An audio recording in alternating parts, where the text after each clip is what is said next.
नमस्तेऽस्तु महामाये श्रीपीठे सुरपूजिते शङ्खचक्र गदाहस्ते महालक्ष्मी नमोऽस्तुते।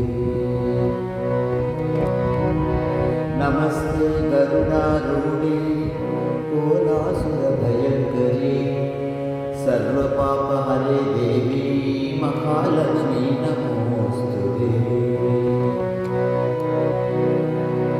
सर्वज्ञे सर्ववरदे सर्वदुष्टभयङ्करी सर्वदुःखहरे देवी महालक्ष्मी नमोऽस्तुते।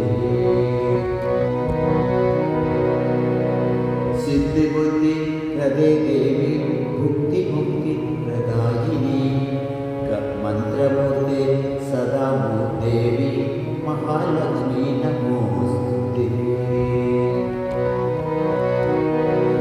आद्यन्तरहिते देवी आदिशक्ति महेश्वरी योगजे योगसम्भूते महालक्ष्मी नमोऽस्तुते।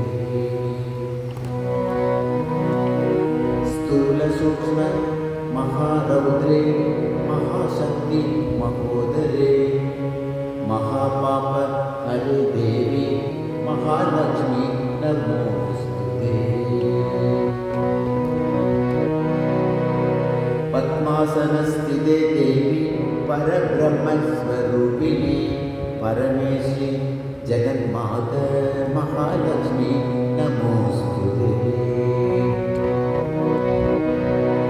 श्वेताम्बरधरे देवी नानालङ्कारभूषिते जगत्स्थिते जगन्माता महालक्ष्मी नमोऽस्तुते। महालक्ष्म्यष्टकस्तोत्रं यः पठेत् भक्तिमान् नरः सर्वसिद्धिमवाप्नोति राज्यं प्राप्नोति सर्वदा।